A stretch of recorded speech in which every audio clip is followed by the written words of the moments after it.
히브리서는 유대교에 대한 기독교의 탁월성을 말하고 있습니다. 이것은 결국은 예수님이 위대하심을 말하는 것인데, 예수님은 선지자들보다 위대하며 모세보다 위대하신 분이십니다. 그리고 예수님은 영원한 대제사장이 되신다고 했습니다. 예수님은 아론의 계통을 따른 대제사장이 아니라 멜기세덱의 계통을 따른 대제사장이기 때문입니다. 히브리서 수신자들이 아직 충분히 성숙하지 못했기 때문에 멜기세덱에 대해서 더 자세히 설명을 하기보다는 그들의 성숙에 대한 소망에 대해서 먼저 말을 하고 있습니다. 그래서 어제는 성숙한 경지로 나아가기 위해서는 성장을 위한 노력이 있어야 하고 삶의 열매가 있어야 하며, 그 열매는 바로 사랑으로 섬기는 것이라고 했습니다. 어제 본문에서 기독교의 기초교리를 다시 닦지 말라고 말을 했는데, 이 말씀이 이해하기가 좀 쉽지는 않을 것 같아서 잠깐 다시 설명을 좀 하고 넘어가겠습니다. 이 말은 성도가 성숙하기 위해서는 기독교의 교리를 배워서는 안 된다는 말로 오해를 할 수가 있습니다. 사실 우리는 끊임없이 기독교의 기본 교리를 계속 배우고 있습니다. 이 말씀은 6절에 나와 있는 타락한 자는 다시 새롭게 하여 회개할 수 없다는 말과 관련지어서 설명을 해야 합니다.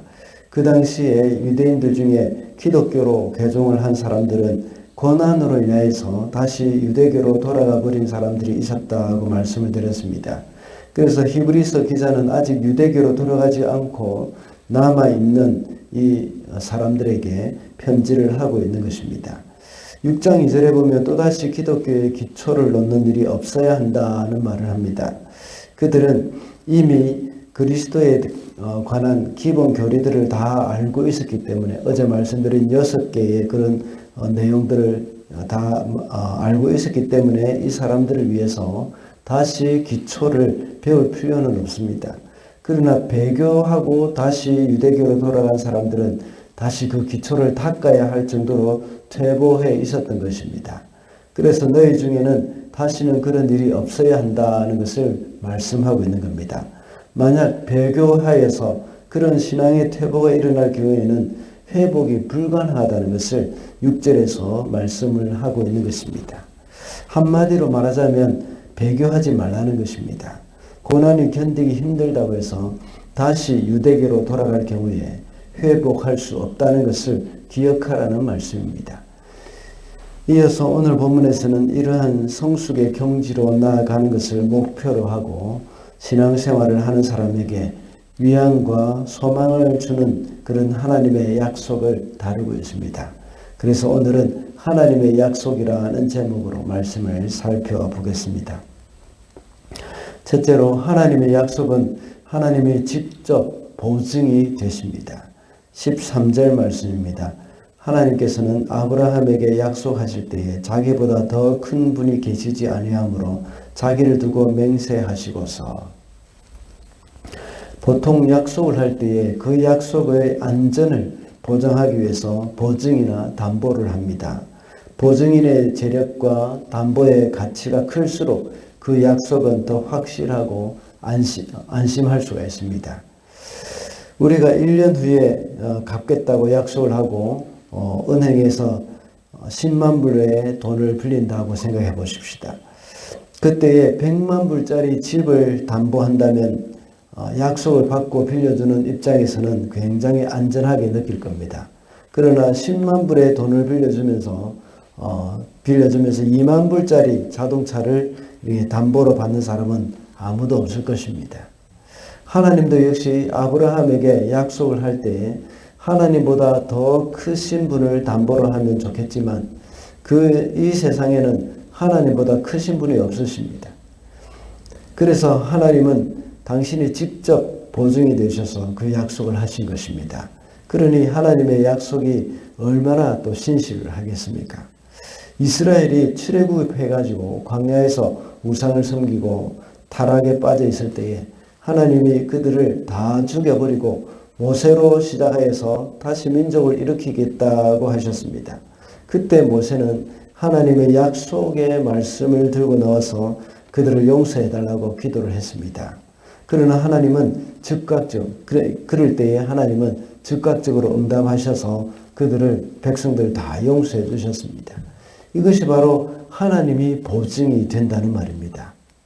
하나님은 인생이 아니시니 시건치 않으신다고 민수기 23장 19절에서 말씀을 하고 있습니다.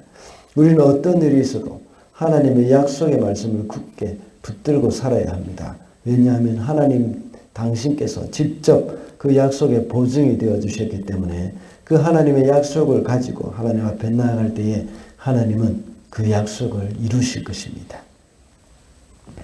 둘째로 하나님의 약속은 그 성취로 증거가 됩니다. 17절 말씀입니다. 그래서 하나님께서는 그 약속을 상속받는 사람들에게 하나님의 뜻이 변하지 않는다는 것을 더욱 환히 나타내 보이시려고 맹세로서 보증하여 주셨습니다. 하나님은 약속하신 후에 그 뜻이 변하지 않으신다는 것을 어떻게 알 수 있습니까? 앞서 말씀드린 바와 같이 당신이 직접 보증이 되시기 때문이기도 합니다. 그리고 지금까지 하나님이 이루어 오신 일, 그 일 때문입니다. 약속을 해놓고 그 약속을 어기는 사람은 믿을 수가 없습니다. 그러나 그 약속을 한 번도 어긴 적이 없이 다 지켰다면 그 사람을 믿을 수가 있습니다. 말이 인간 도장이라 하는 말이 있지 않습니까? 요즘 사람들은 어떤 약속에 대해서 인간 도장을 찍어야 그것을 믿습니다. 그래서 매매 문서 이런 곳에서는 항상 인간 도장을 찍습니다. 한국에서 말이죠.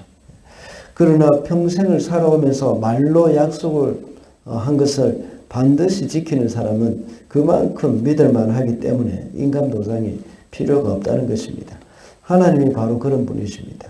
하나님은 지금까지 약속하신 것을 어기신 적이 없습니다. 성경에서 약속하신 것을 모두 성취하셨습니다. 그러기에 하나님이 약속하신 그 약속은 앞으로도 계속해서 이루어질 것이라는 그 사실을 우리는 확신하게 됩니다. 특별히 이루어지길 간절히 바라는 약속은 하나님이 다시 오실 것이라는 그 약속이지 않습니까? 많은 고난으로 인해서 큰 어려움 가운데 빠져있던 초대교회 성도들과 히브리서의 수신자들은 주님이 다시 오실 것이라는 약속만큼은 큰 위로가 되는 약속이 되었을 것입니다. 우리도 역시 이 땅에 살아가는 동안 다시 오실 주님을 기다리면서 거룩한 신부로 우리 스스로를 단장하며 살아야 합니다. 마지막으로 하나님의 약속의 핵심은 예수님입니다. 19절과 20절입니다.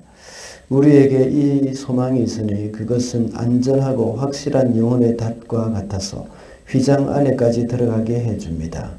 예수께서는 앞서서 달려가신 분으로서 우리를 위하여 거기에 들어가셔서 멜기세덱의 계통을 따라 영원히 대제사장이 되셨습니다. 여기서 말하는 휘장은 성소와 지성소 사이에 있는 커튼을 말하는 것이죠. 지성소에는 대제사장만 들어갈 수 있습니다. 그런데 대제사장도 1년에 한 번밖에 들어갈 수 없습니다. 그때가 대속죄일입니다. 그뿐만 아니라 들어갈 때도 자신의 죄를 살피고 하나님께 자신을 위한 그 번제를 드려야 합니다. 그러나 이제 우리는 두려움 없이 그 휘장 안에까지 들어갈 수가 있게 되었습니다. 왜냐하면 예수께서 그 휘장 안으로 달려 들어가셨기 때문이라고 오늘 본문에서는 말하고 있습니다. 우리는 예수님으로 인하여서 지성소로 담대히 갈 수 있었던 것입니다. 예수께서 어떻게 우리를 지성소로 들어갈 수 있게 하셨습니까? 당신이 직접 제물이 되셔서 우리로 하여금 지성소로 들어가게 하셨습니다.